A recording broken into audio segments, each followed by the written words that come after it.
All right. Good afternoon, everyone. Thank you so much for joining us for Friends' first ever Black Artist Series.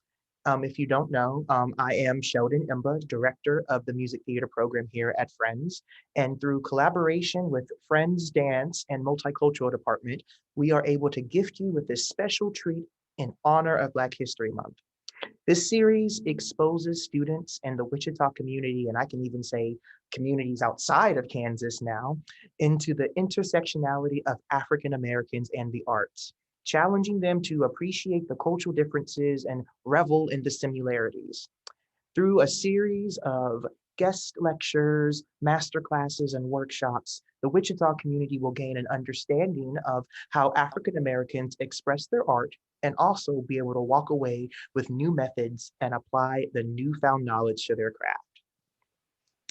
Now, the first person to start off and kick off our Black Artist series is none other than the Amanda Washington. A little bit about Amanda. She is a freelance director based in the Atlanta, Georgia area.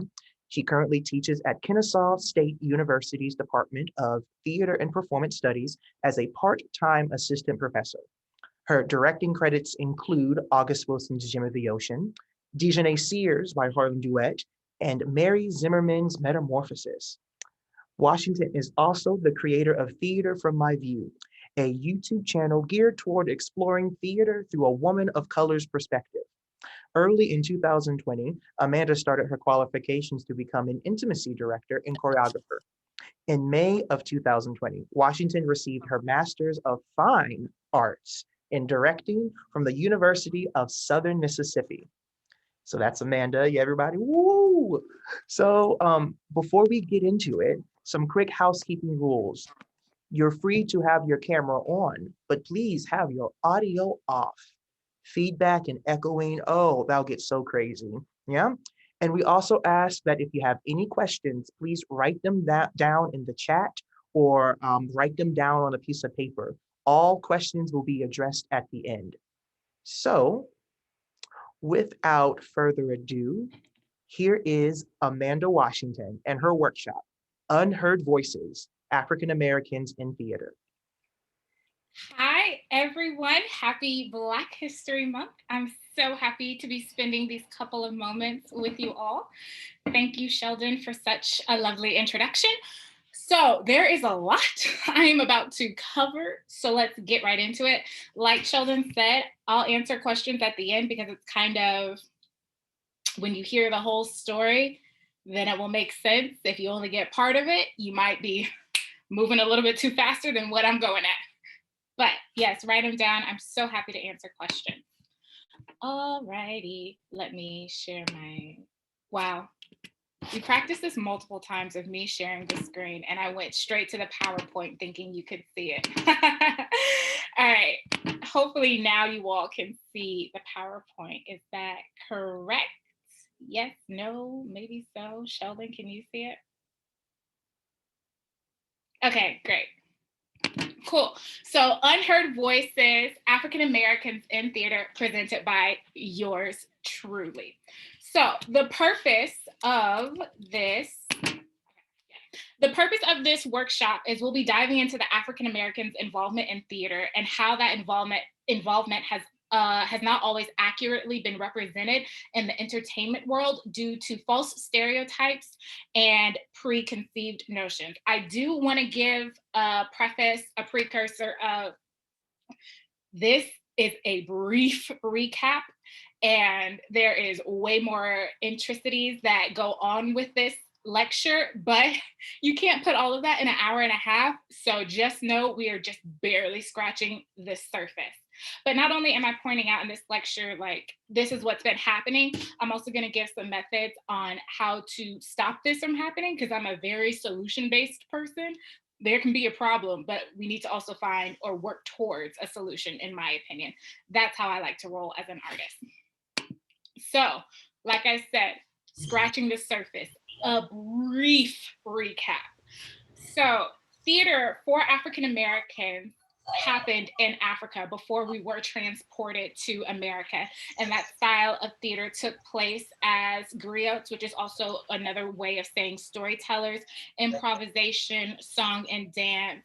And it was a very community centered art. It was the entire village partaking and not just one person.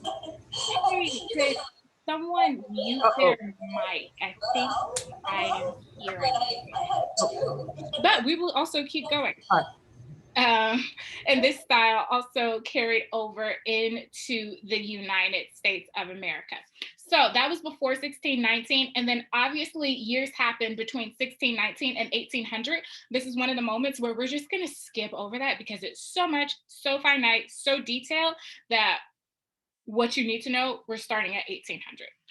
We can also have another entire seminar on what happened before 1800. But for right now, we're starting with 1800.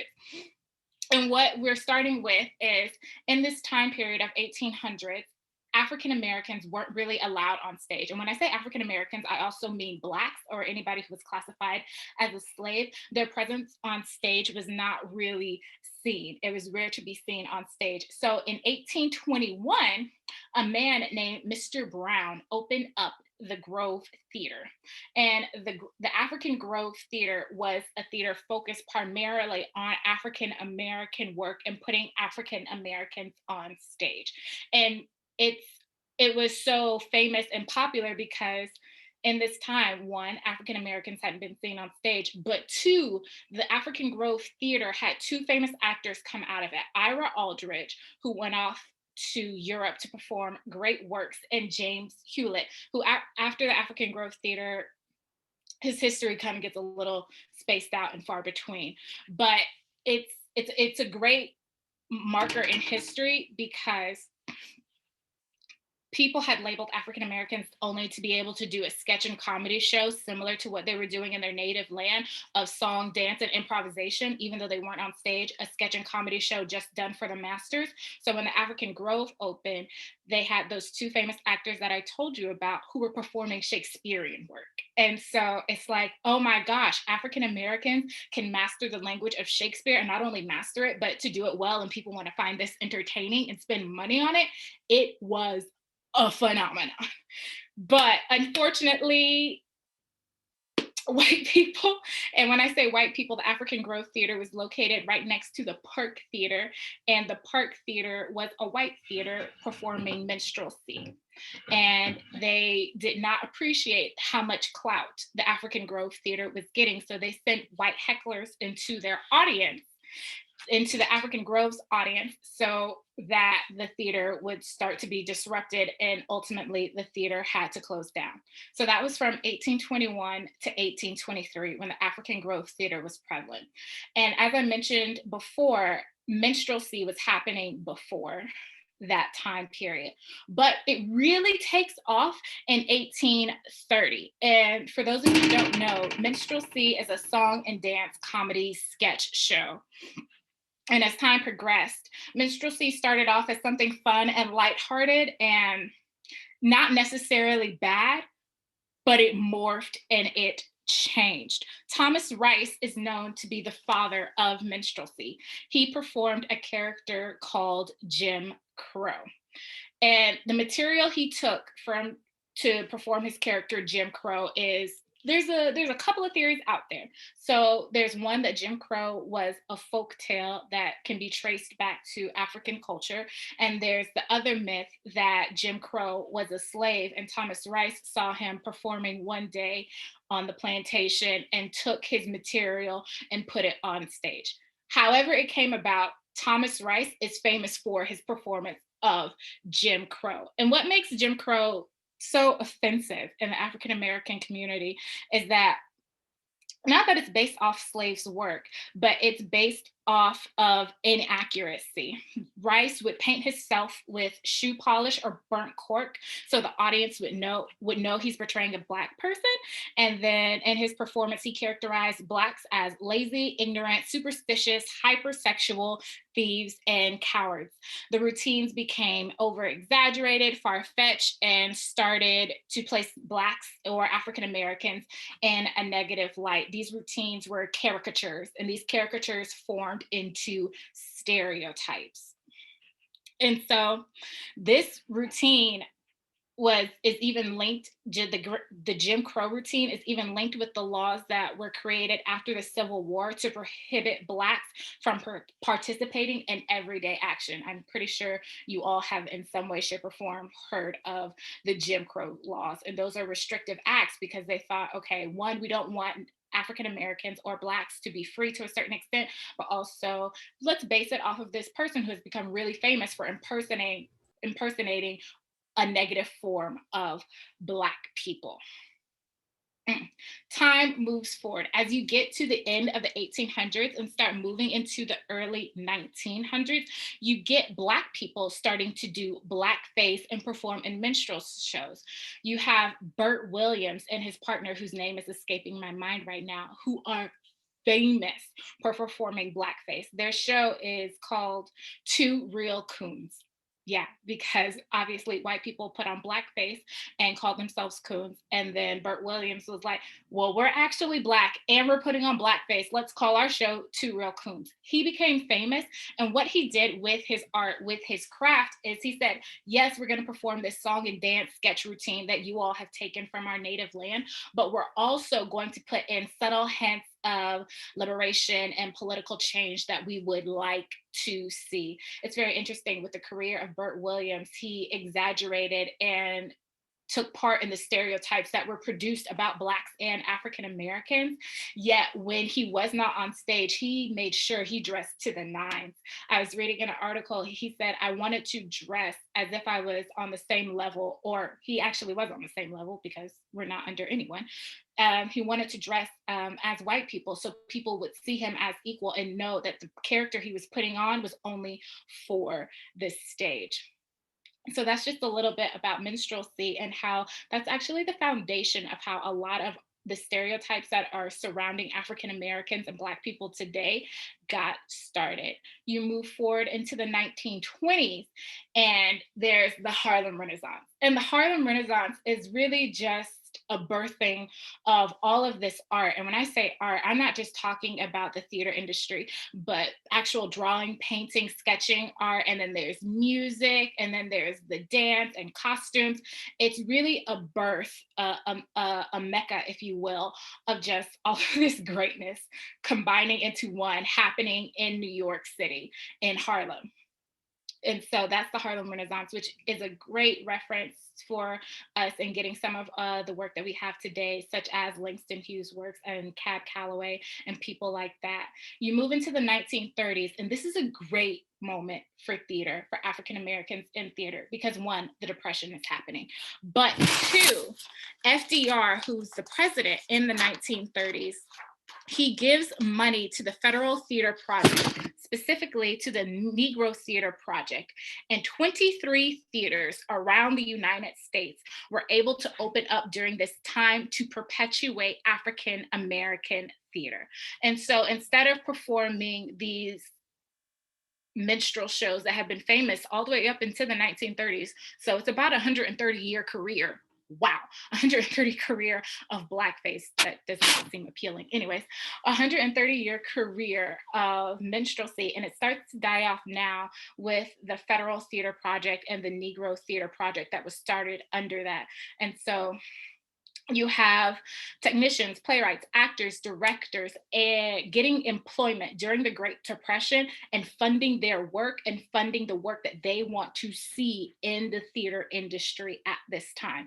It's a great place for us starting to break barriers of what has been already preconceived and established about us, yet no one has asked us about what the culture is. When I say us, I'm obviously, some form of Black. I'm African American to be specific, so that's what I mean when I say us. Another very interesting fact is during this time, FDR commissioned writers and journalists to go find remaining slaves that were still alive and to ask them about their experience. Because as we get to later in this presentation, people are going to say, oh my gosh, well, why isn't this documented?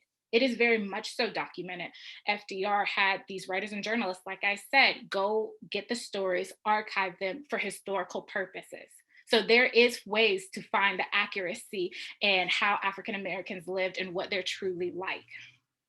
All right, moving forward, we get to the 1950s and A Raisin in the Sun by Lorraine Hansberry. I smile because it's such an amazing show that shows the breakdown of the African American family, or one form of the breakdown of the African American family. But it's a really big stepping stone in African American theater because this is the first time that one a black not that a Black show is on Broadway, written by a Black playwright, directed by a Black man. This is the first time we ever get that. And it's also a show that won awards. So people are like, oh my goodness, this is amazing. Why have we never seen anything like this before? It's been around. You just haven't taken the time to research it. So that's something great about A Raisin in the Sun. It's really a liberation moment for all of us. And then as time moves forward, African Americans really start to hone in on the African American culture in theater. In the 1960s, you get Amari Baraka in his play The Dutchman. You get Barbara Ann Teard with her acting methods of Teard technology. And then going even further, you get August Wilson and his The Century Cycle. It has two names, and they want us to officially call it the Century Cycle instead of the Pittsburgh Cycle.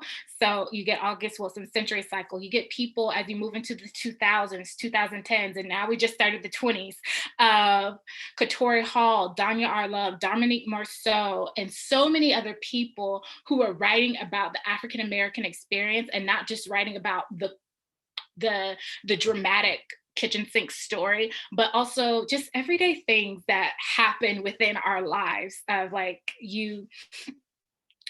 in our lives that are prevalent and need to be written about. So that is the briefest of histories. Please know, like, not even really in the surface when I say briefest of histories. So African Americans' presence and contributions in theater are far and wide, just like I told you or have shown you. The only reason this work stays in the shadows is because African Americans are constantly pushing to be heard and respected as they are and how they want to be seen, not confined to the Eurocentric gaze. The Eurocentric gaze is essentially the standard of how we judge a lot of theater now, and how actually we go about in life, of like, what's the standard for beauty, or what's the standard for success or wealth. The Eurocentric gaze is the standard, is what I mean. And African Americans have always been saying, we don't want to necessarily be judged by that because we're not Eurocentric. We are from Africa. We may have some forms of European in us, but like, we're not Eurocentric. We want to be judged by our own standards, but yet those voices aren't perpetuated, aren't pushed forward because, one, it doesn't fit the Eurocentric gaze. And, people like to keep other people in a box. That's just the general life thing. But two, it doesn't sell money. And if it's not selling money, people can't make a profit. And in a capitalistic society, that's a very big thing. If you're not making money, then are you necessary? That's an entirely different presentation that I would love to do, but not right now. So yes, preconceived notions that we have. African Americans, like I said, they're alive and they're thriving. A quote from a book that I really love is, Eurocentric critics expect Black theater to exhibit authenticity in characterization. This means Black characters who fit preconceived notions of who and what Black people are. Characters they consider authentically Black lend themselves to stereotypical exaggeration and simplification. Basically stating, if we cannot be simplified into the petty drugs, the petty drug addicts thieves, prostitutes, pimps, then it's like, oh my gosh, you mean there are more? We don't understand what's going on. No, like people can be more than that. The root of these ideas, though, come from stereotypes, which started with minstrelsy and blackface. And the stereotypes over time have morphed and changed, but they still remain in some way, shape, or form. So I'm about to take you through some of them, and then we'll keep it going. So, first, this person right here on my left, hopefully it's also your left, is what would be labeled as a Sambo. And Sambo portrays the idea of meek, gentle, very large, obedient person who likes to laugh. Amanda, there's nothing wrong with that stereotype. Like, there's a lot of jolly people who like to laugh and are large. Think of Santa. However, the problem is that this person can only survive under the brutal conditions of the master. They're saying they're only happy when they're under the master, which isn't an accurate portrayal of Black people, African Americans, or slaves. I don't think anyone is happy when they're under brutal control, but that just might be my personal opinion. You get this person over here, or the stereotype over here to my right, and that is the savage, the Mandingo, the brute, describing, and the stereotype describes the physicalities of an African American person, and that they're strong and able to work, and they can only be controlled by brutal force. And that's the only way that the masters can make these people understand them. And I really wanted to talk about the the Mandingo, the brute, the savage, because this is one that's very much so piped into the youth. And when I say the youth, I remember hearing Pocahontas and the song Savages. And while it wasn't referring to an African American person, they still took that term and called a Native American person that. So these stereotypes, they just don't belong in the African American community. They have been stereotypes into other cultures as well. But the thing that really blows my mind when I was doing this research is that we are pumping our youth with this song of Pocahontas. The song is called Savages. And we don't really even think anything of it. Yet as they grow up, it's subconsciously embedded into our minds. So you may have this preconceived notion that whenever you run into a Native American person, they should be called a savage. And you could say, well, Amanda's kids may know the difference between, you know, a savage or what they deem as a savage and a good person, but who's to say they don't? Questions that we have to ask. But yes, Sambo and the brute, the Mandingo, the savage, both are oddly enough controlled by brutal force. You get this human over here, the mammy, and the mammy is a character that, if you all have ever heard or seen Gone with the Wind, think Hattie McDaniel's character. She personifies the mammy, and its physical characteristics of large lips, a large backside, extremely deep complexion, and large white teeth. She is desexualized because she doesn't fit the Eurocentric standards. So white women never felt intimidated to leave her around her husband or any of the adult men in her family, because they're like, who's going to be attracted to those type of characteristics? Terrible. Another thing that's also associated with the mammy is she's loving, but she's only loving towards the master's children and not her own children. She rules her house with the iron fist and doesn't give any leniency towards her own kids. And there's actually research out there. And when I say research, when people were first starting to study African Americans, I'm assuming in the 1600s, about how African Americans don't really care if they're taken away from their kids. That's another stereotype that's been perpetuated, and you can see some of its remains in the nanny, of how she's ruling them with no leniency, but shows love and care towards the white master's kids. You get Aunt Jemima over here, and Aunt Jemima came from the mammy. However, the only difference with Aunt Jemima is she is associated explicitly with the kitchen. this is a stereotype. It's one-dimensional because it's only saying, oh, she can only exist in the kitchen. She doesn't have any other aspirations or attributes outside of the kitchen. And it's like, what? And if you are thinking, oh, I have this pancake mix and this syrup, yes, that is a perpetuation of a stereotype. Does that stop people from buying the syrup? No, but it is a stereotype that's like right in front of your face every day when you go to the store. Aunt Jemima. Righty, you have Sapphire, and this is that characterization over there, that stereotype. And similar, she's loud, independent, and demeaning. Think, unfortunately, I hate to say this term, the angry Black woman. She's always, quote unquote, abusing and yelling at her husband. If you ever seen a show where it has a sassy, quote unquote, sassy Black woman with her hands on her hips and her fingers pointing, that is the perpetuation of the stereotype of a sapphire. Michelle Obama was labeled as a sapphire in the media when her and Barack Obama were in the White House because she came across as this poised, confident African-American woman who knew how to stand up and vocalize for herself. And people, and when I say people, a lot of people who are under the Eurocentric and white gaze did not know how to handle that. They found her presence threatening and intimidating. So instead of calling her passionate, they called her aggressive. And when she refused to do something or didn't like something and spoke up about it, they were like, oh no, you're just being loud. You're being angry. Stop.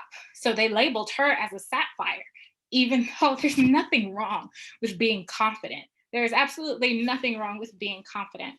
Over here, this is the stereotype of the Jezebel. And to be specific, this person that you're looking at, and when I say this person, this drawing right here is Sarcae Bartman, and she was carted around brutally, I believe Europe and the United States for her large backside and large front side because it was exotic and erotic, and people had not seen such figures before. The Jezebel, the stereotype that she personifies, is sexually objectified. It's a body type that is often associated with the African American woman that is a slim waist, a large chest, and a large backside. And you get automatic assumptions of sexual fantasies or the temptress and uncontrollable lust. And unfortunately, in certain cases, I haven't heard of anything recently, but in certain cases that have gone to court where men have gotten off by saying, oh, her body was just so tempting that I just had to have her in a sexual manner, and they got away with rape. That is what they got away with. And so Sarcae Bartman is actually a real person who went through these type of things. So the images I took you through, the images and thoughts originated in the early to mid 1900s and even some farther back, and it is still prevalent. Is this still prevalent? Yes. Dr. Maya Angelou talks about the material and how I gave you all the history, that there's so much material people can be pulling from, but yet what they pull from are some of the 7 stereotypes that I just showed you. And Dr. Maya Angelou does it way better than I can. So I'm going to let you all listen to her. Just play. I'd like to address this to both of you. How do the two of you feel when a non-Black reader reads Black fiction and then starts to develop a negative stereotype toward all African Americans?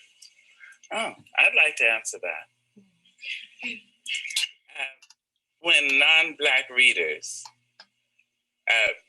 draw up the stereotypes, in many cases they have not read Black American fiction. It so devolved upon me to be the first Black female director-producer at 20th Century Fox.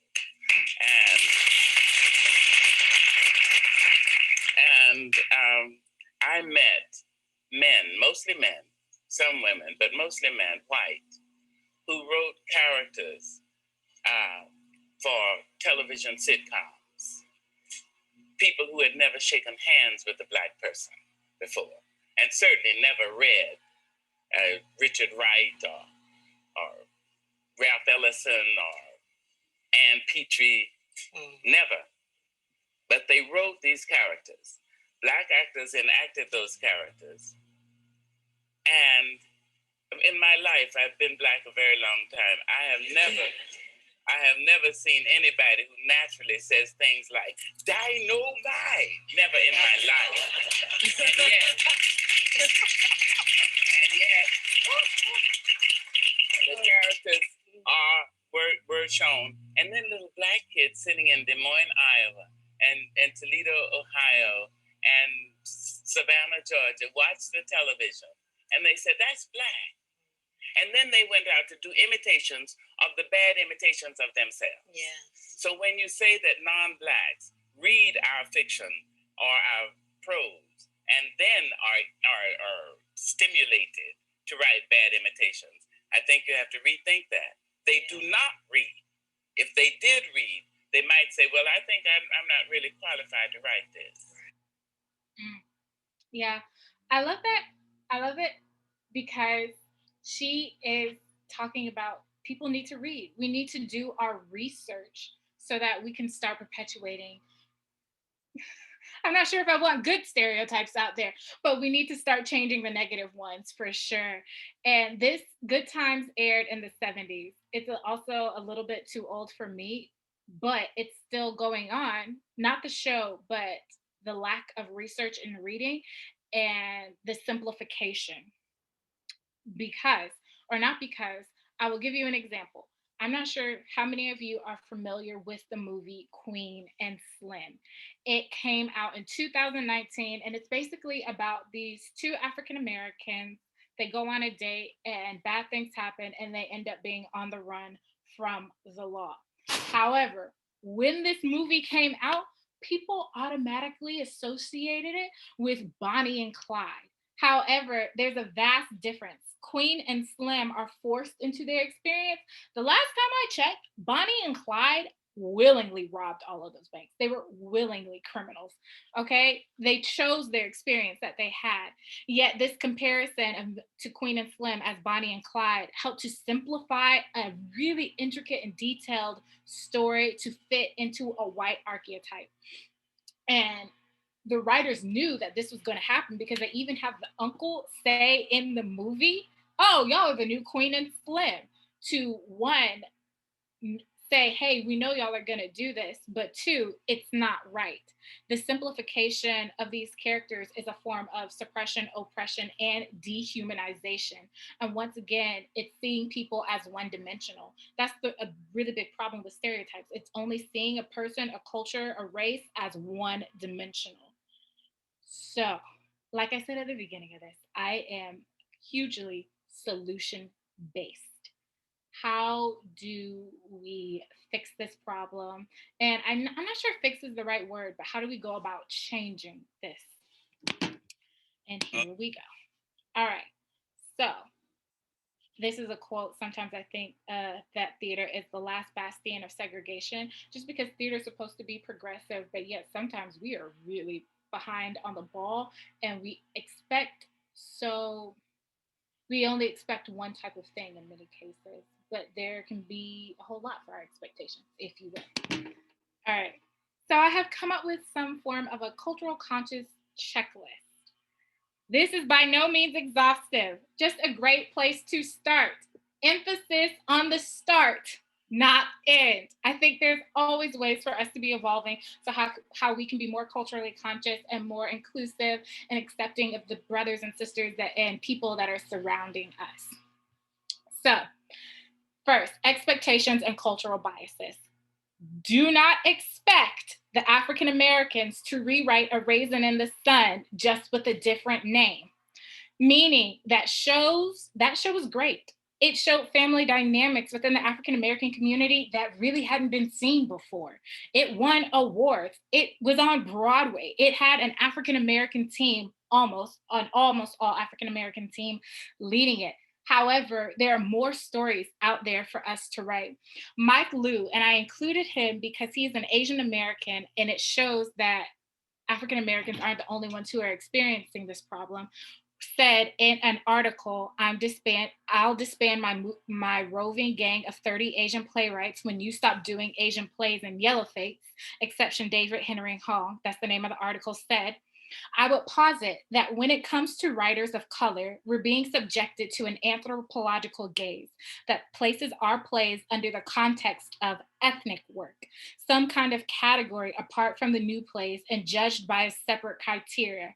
There's this burden of expectation that all we have in us is stories from our homeland. Like I said, it's great to have the cultural story. Love me some Raisin in the Sun. Yet, I don't need to see Raisin in the Sun with 50 different titles for the rest of my life. Don't need to see it. There's more to us about our culture, and we need to really dive in and find the intersectionalities of life, because that's how you're going to fully see somebody. As I like to say to my actors, I want to see a 4D character. I want to be able to come up and touch you, but to be able to see a 4D human, somebody who has layers to them and not just one story to them. Next thing on this checklist, effective leadership and power dynamics, specifically looking at your team. So if we are trying to encourage artists of color to show up as their truest selves, to tell their story, we need to start with the power dynamics. Who is funding this project?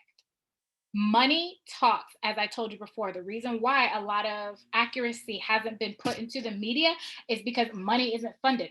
It's not funding it. And so who's funding this project in the sense of, do they expect the culture story? Or are they willing to find the intersectionalities in the stories and fund that project? Like I said, what are their expectations for the work? Who are the artistic leaders on the project? What are their expectations for the project? So you could have somebody who's EDI trained, who knows what they're doing, who's open to the intersectionalities of a culture, of the African American race, or any race in general, honestly. But if the person who's leading that project, i.e. the director, is not on that same boat, there's going to be lack of communication. There's going to be a problem, and artists aren't going to be able to truly open up. Kaya Dunn, in her article, Kaya Dunn is a race and equity in theater consultant, and she wrote in an intimacy article about cultural change. If we're talking about empowerment, then that needs to be the center of that discussion. Then if we're talking about empowerment, then the center of that discussion should be people of color. When I speak truth to power and I'm on a grant funded position and I'm on adjunct or as a contracted position brought in by an organization to look good for grants, I have no real power. I can't say the things I need to say because of money. We have to look at who's funding the project. Who are the artistic leaders? Do they reflect the characters in the script? And if they don't, why don't we have people in the artistic leadership reflecting those characters? So I said the team. I've hit on producers and the company. What are their expectations and who are funding the show? Consultants and dramaturgs. Are they looking at a plethora of research and not just research written by one group of people? Intimacy directors. What are the directors, what are the actions on stage underlying message? Meaning there's a long history that we could do an entire presentation on again, of white women interacting with Black men and how that has a lot of history. You saw with the photo of the brute and the Mandingo about how there was the man and a white woman and how he could not control his lust and had to have the white woman. Are you making sure that you reference that history in your intimacy direction so that you know it's there and you're having accurate portrayal? So you're allowing the actor to be free. Fight directors. Once again, the action on stage. When you have a person of color come up against a white person fighting, look, let's just think of police brutality. Like, that's going to flash images in people's minds. So you need to be aware of how you're choreographing it. Theater critics. I didn't really get involved in theater critics as in understanding really their role and how much they impacted a show until just this year, because the words they write have an immense impact on how well a show does. However, they could not be writing accurately, and that may be on purpose, it may be accidental. But what I mean by that is if they are not a part of the culture, there may be certain nuances that they don't pick up, and they could label or deem the show bad. When actually that show, if it's for African American people, could be phenomenal. But a white critic reviewed it, so it could be like, oh, I don't get any of this. This is not a good show. Does that make sense? I hope it does. All right, explicit and implicit bias. So explicit bias is when you are aware of your prejudices and attitudes towards certain groups or things. For instance, I don't like mushrooms.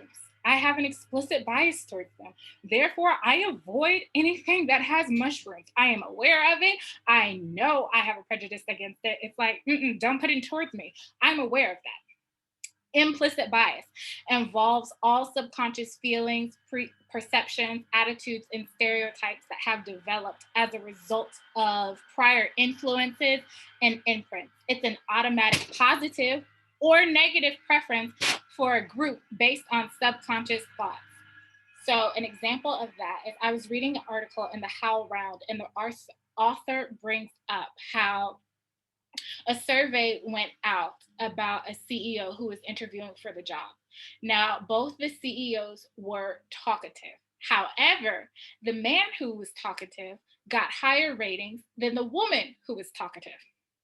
I can't explain to you why they got the woman got lower ratings, but some of it could be that we have a false perception that when a woman is talking too much or talking for a very long time or loudly, one, the stat fire, but two, she might be nervous and not know what she's saying. There's an entire stereotype around it.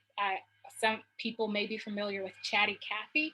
Like there's a nickname with if a woman's talkative and they could be deeming her that she doesn't know what she's talking about. So that's an implicit bias. I can't tell you exactly why these people said that the woman who's interviewing for the job, who is just as talkative as the man, got lower ratings, but there could be some forms of implicit bias there. Color conscious casting versus color blind casting. So color conscious casting and colorblind casting. Colorblind casting is saying that you don't see race and it's not going to affect the theatrical conversations you are trying to tell. Color conscious casting is the person's race is acknowledged and deepens the theatrical conversation. I prefer to go towards color conscious casting because if I say, oh, the race doesn't matter and I just want them to tell the story, I can assure you, your audience is not going to be on that same page in the sense there may be the entire audience, but somebody's going to say, I wonder why they casted this Black person in that role because Black people have been associated to do this, and this role is asking them to play into these types of stereotypes. I wonder if they were trying to perpetuate the stereotype or not.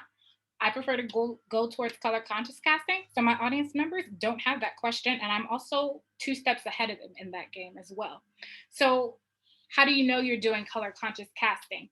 Here are some questions. This first one I came up with myself is, why now?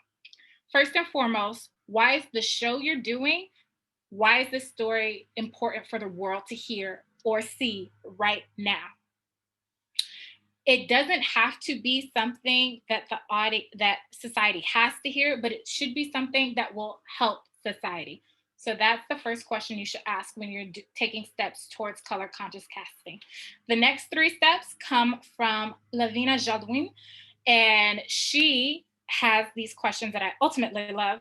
The first one is, what story does this racially conscious casting tell? Meaning, are you discovering new layers to the playwright's text, but still keeping their original intention, interpreting it in a new way that progresses the storyline? Next question, is the new story appropriately complex? Have you created a world in which these characters can thrive realistically? And does this world make sense? Or are you reinforcing old stereotypes for no true purpose? And then the third question from Lavinia is, do I have the right players to tell this story? But honestly, before you get to that third question, if the second question is a no, you don't really have to get to the third one because your story is not working. We need to rework it. We need to reshape it. We need to try it again from the beginning with a new approach. And lastly, research. So, I've talked about research, about how there's a plethora of work, of playwrights, of articles, of writers and journalists, of actors who have written down their work, their process, who have researched the African American culture and who have written about it.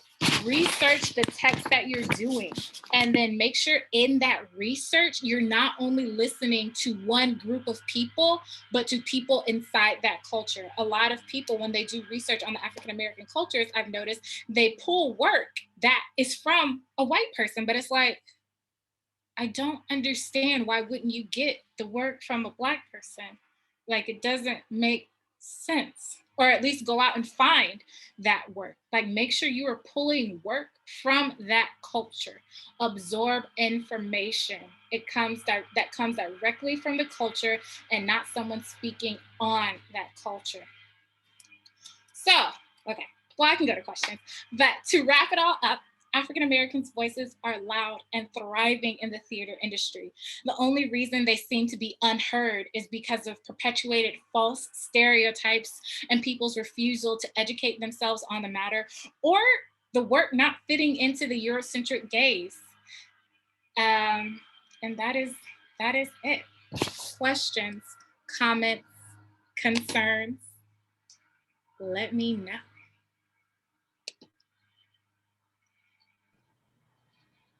Okay. I'll get us started because I have a question. Yeah. First of all, thank you, Amanda. A lot of stuff about the mammy stereotype I did not know. And it's crazy how inadvertently those types of things can be perpetuated going forward, and we don't even know. Like, I knew about the syrup, but it's like it's right in your face, and you don't think about how often you're seeing that. But I'll put my glasses on so I can actually read what I wrote. How do you approach like reprogramming? Well, how does one approach reprogramming like their vision and perspective of people of color in their work in terms of when they realize, oh, I've developed this idea of what Black work is supposed to be like, but then it's going against the grain against what Black work actually is? I think that comes from just doing research. And I say research, but going on and Googling, okay, what are some African American plays that I can read? So you can start to diversify your palette. And from there, you're going to start to grow. There's articles out there that talk about, okay, these are the ins and outs of how African Americans live on a day-to-day basis. I think it's not trying to eat the whole pie, but taking a slice and saying, okay, I'll do research. Or maybe I won't go see The Color Purple for the 15th time. Maybe I'll invest in going to see a new show from a new African American playwright. It's stuff like that. And then I have one follow-up question because I'm Sheldon and I love this type of stuff. When it comes to like workplace environments, and this can go from like, in businesses or in theaters, we always talk about wanting to diversify and diversify and diversify. And we want Black people, we want people of color, but how does that play a role, I guess, into the selection process of roles, of people getting positions? When we want diversity to be the mission, how does that make sense? That's kind of how okay. Like you said, it has to be the core mission. In that article that I mentioned by Kaya Dunn, she has this lovely saying of diversity can't be the sprinkles on top of the icing. It has to be the core mission. If you're just asking a person of color to come onto your team, like that's fine and dandy, but what is their purpose? How is it going to further your mission? Something that I'm really into is what is a company's anti-racist and anti-bias statement. Like that's something I ask for every time I work with a new company, because I want to know, how are you going to be treating me? Like, what are your purposes and how do you want to progress and move forward? Like, what's your inclusivity process? Have you done any form of EDI training? Because you're just saying, oh, we want to diversify, and oh, let's just pull Black people in. That's not really taking the time to get to know them and get to know their core and how they are an asset in themselves, and then also how they can be an asset to your company. Whew, thank you. Cool. At any point, you guys can unmute yourselves if you would like to ask the question, or if you want to drop it in the chat. I can read it out loud for Amanda.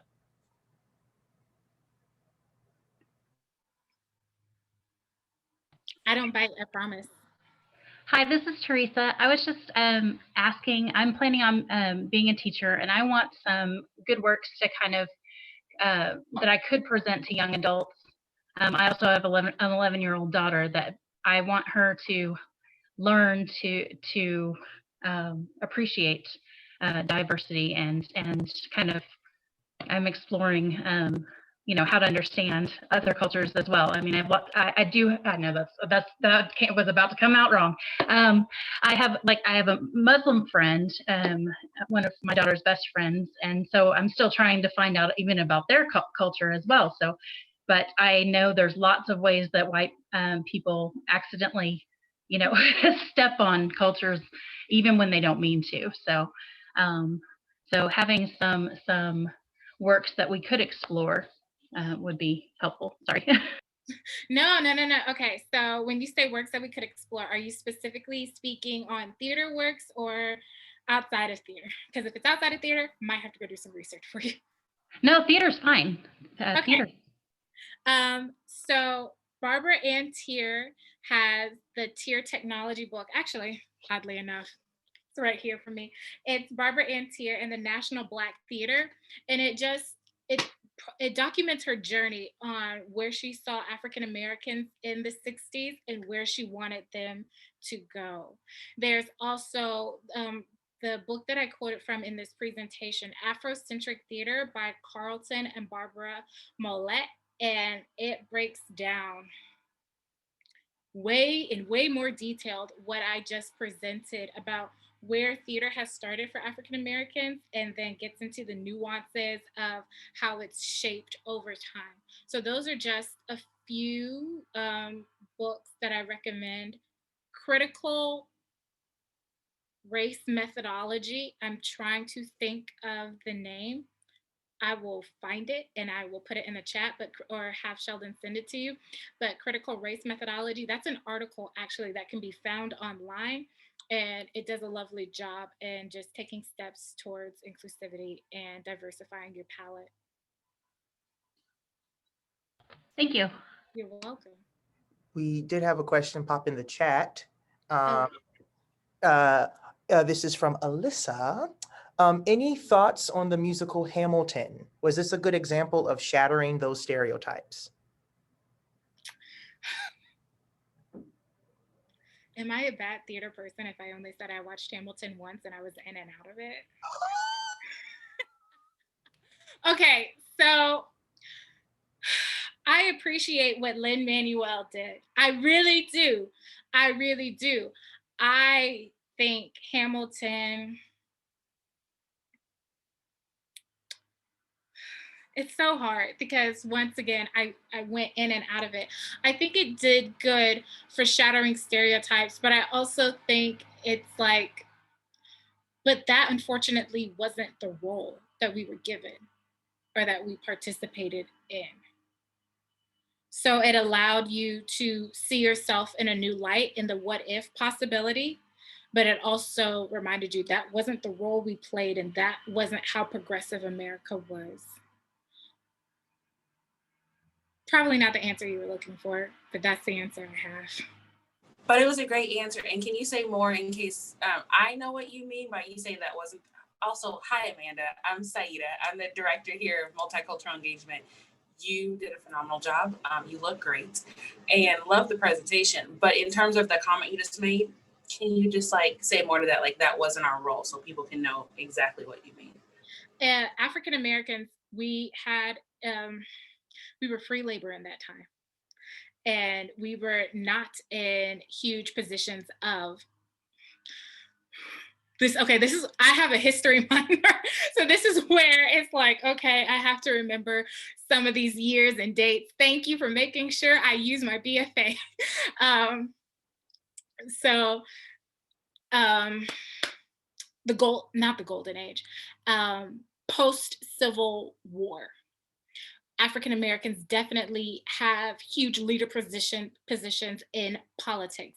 However, when we are forming our Constitution and those moments after the Revolutionary War, while slaves were actually indentured servants and we only stayed slaves for about 7 years. When I say we, actually at that point, anybody who owed anybody money was a slave.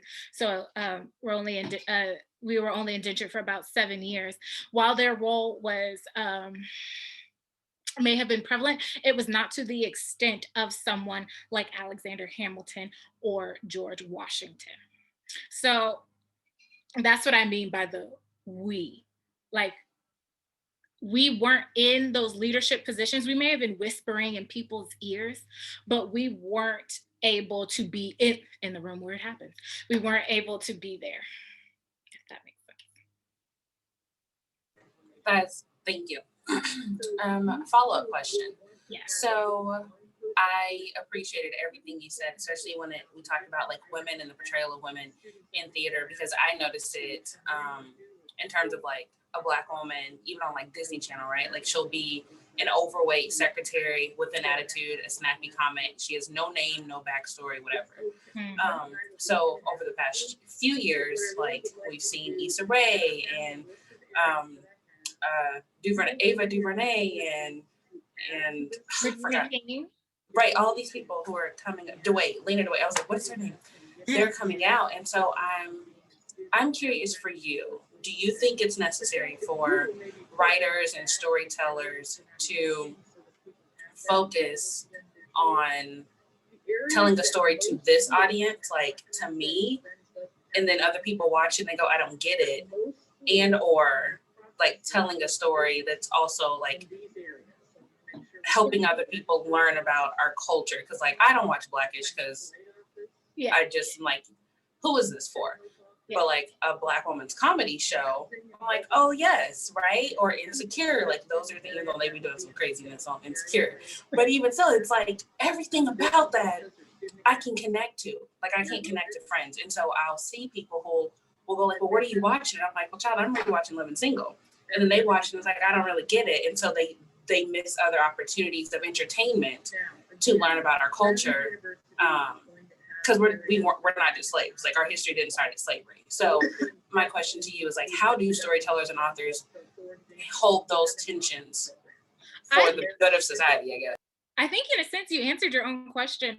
I am all here for stories that are geared toward a specific culture. One, it forces you to sit down if you're not a part of that culture and be like, okay, let me learn something that I maybe didn't have in my textbook. Let me learn something. But also for so long, specifically African Americans or Black people in general, we haven't had our own shows.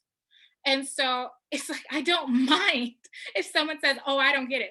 It wasn't meant for you to get. Okay? It like, just because I didn't get to fit into your gaze when I was growing up, like I didn't see a lot of people wearing an afro, or I didn't see, women who look like me on TV. And now that I do, I'm drinking it in. And if people don't get it, that is on them. I appreciate the writers who are saying, yes, we are writing for a specific group of people. And I don't mind if other people come in and watch, but our voice is for these people because they need to know that they matter. And that's really what I get when I watch shows like Insecure, or I think Lena Waithe wrote Queen and Slim. So yeah, I love hearing those stories because I know it's for me. Was there a question? This is coming from my ballet/tap class. They're in like the other room, like over there right now. Could you expand on color conscious casting and maybe give some examples? Okay, I have an example for you right away. Just went through it like 2-3 weeks ago. I am directing a show called And Then He Looked at Me. And the show centers on bullying in the high school land world department, high school area. And there's Jeremy 1 and Jeremy 2.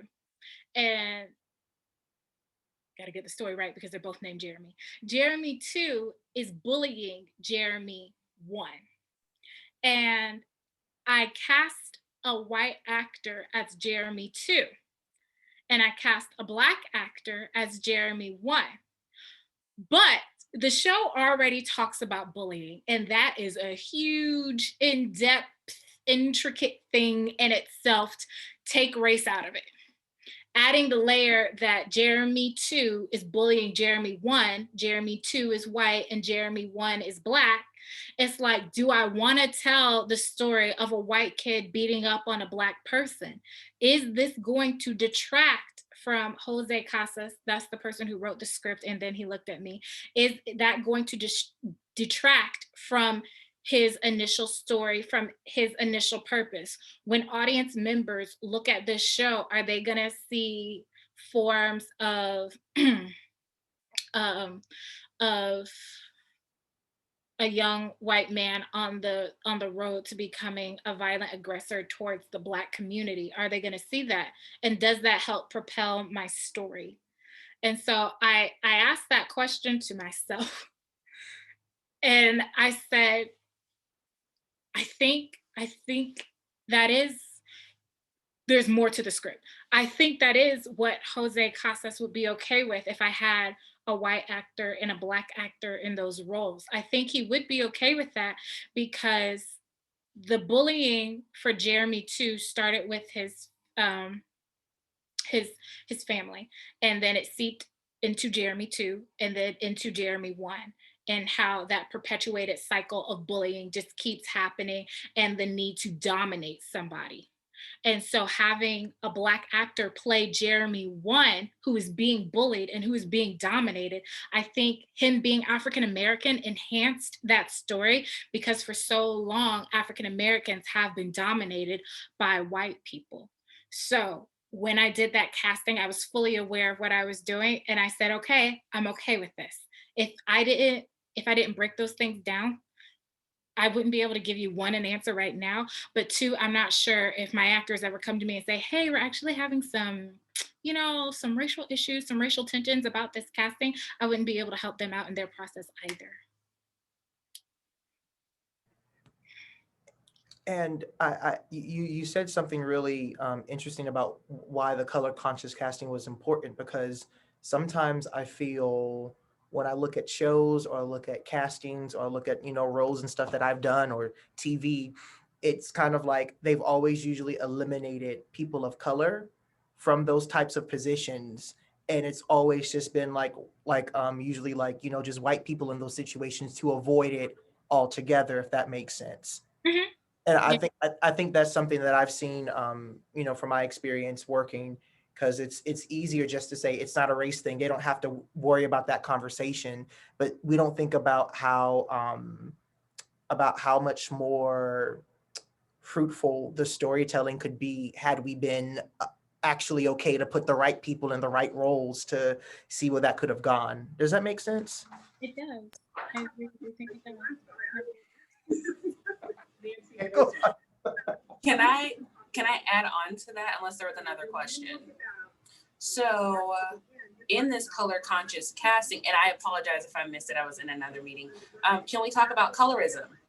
Oh, yes. Color conscious, please, can you, Amanda? Oh my God, that's an entire presentation, Saida. That's an entire presentation.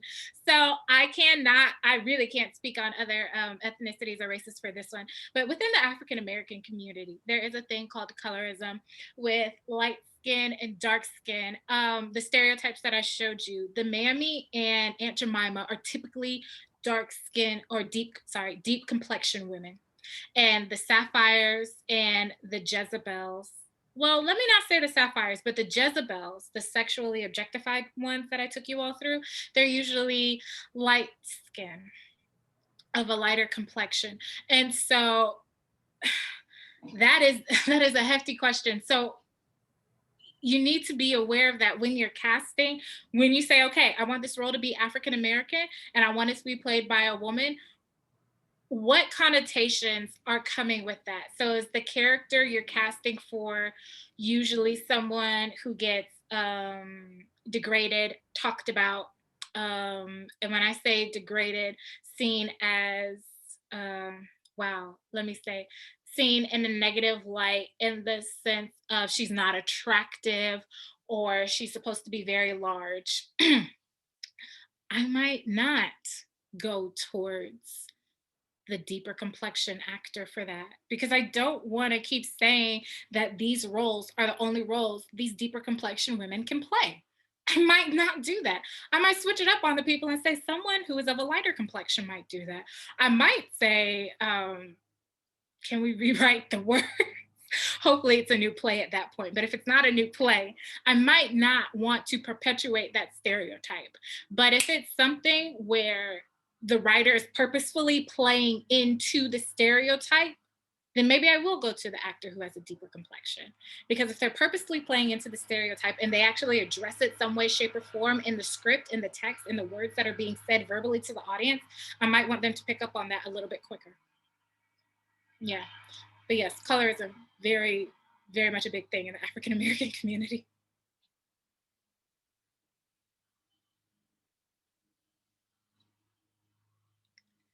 More questions?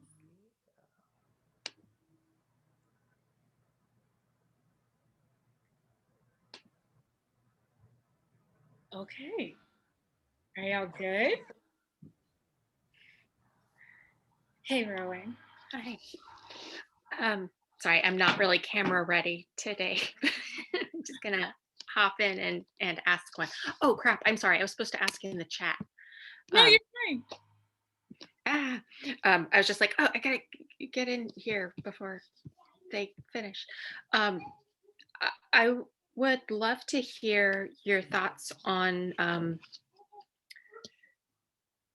I was really struck by the article you mentioned that Kaya wrote about the connection between funding and like where's the money coming from and how does that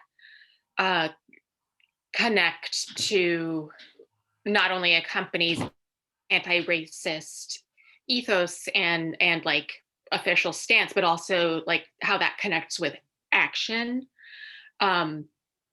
And like those are, as you said, like those are two different things. Like it's, say whatever you want to say, but like you got to do stuff too. And I guess this is like for the larger group as well. Just curious to hear thoughts and things you've encountered or things that you would like to see in terms of changing that script, in terms of changing that pattern, in terms of shifting that part of capitalism that's perpetuating ongoing racism and lack of accountability. Yeah. So hopefully I get the question entirely, or hopefully I answer it entirely. But I think with white organizations, some of them should shut down. Others, they're doing great work. They have anti-bias, anti-racist statements out, and they're actually moving towards those goals. And so when I say we need to look at the funding, I'm specifically talking about, I am a huge, huge HUGE, all capital, proponent of African-American wealthy people funding African-American artists. Like I am working at a theater here in Atlanta, and one of my goals is to get a project I am working on now produced entirely by African-Americans. Is it working? Partly so. Is it hard? You better believe it. But I would love to see theaters partnering and going out and finding people that are associated, as in racially associated with the show that they're producing, to fund that work, and not just going to the people that they have always gone to in the past. Because one, that's a form of gatekeeping, and it's wealth isn't always associated to African Americans. When you say wealthy, usually you get poor with African Americans. That's what a lot of people associate in their heads, but that's not true. That is not true at all. And so I would love to start changing that narrative by having more work funded by more work of the African American community funded by African Americans themselves.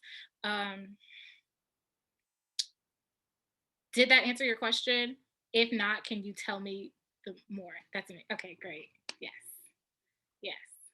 And this can be done in collaboration. Like I said, I don't think certain theaters need to be disbanded because they're ran by alt-white people, but let's go out there and find funding in collaboration. Yes. I think you're muted, Sheldon. Yes, I believe you are actually. Because I am definitely saying like, okay, all right.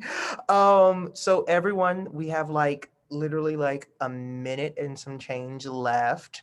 Are there any last minute questions or comments or anything that we'd like to express?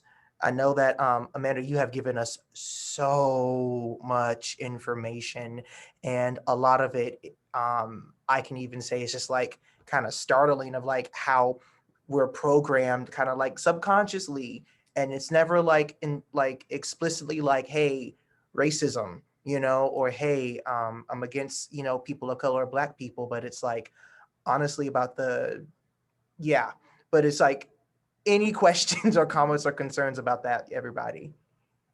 This is like the last call. It's like the altar call. We got one more time. We're doing this. Come on down.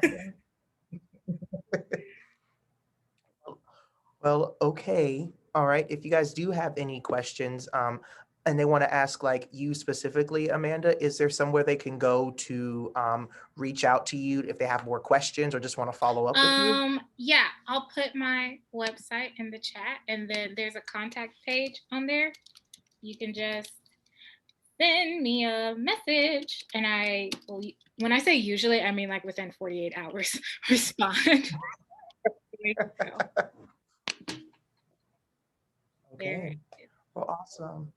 Well, thank you so much, Amanda, for joining us and coming in and talking to the Wichita community. To I know Women's Theater Festivals in North Carolina, so we'll just say talking to the world and talking to the students. This was extremely insightful, and I think it's really going to have a positive impact on our perspectives and our view when it comes to people of color's work. Yes, yes. Thank you for having me. It has been a pleasure. Awesome. Thank you, Amanda. Everyone say bye. Bye. Thank you. Thank you, Josh.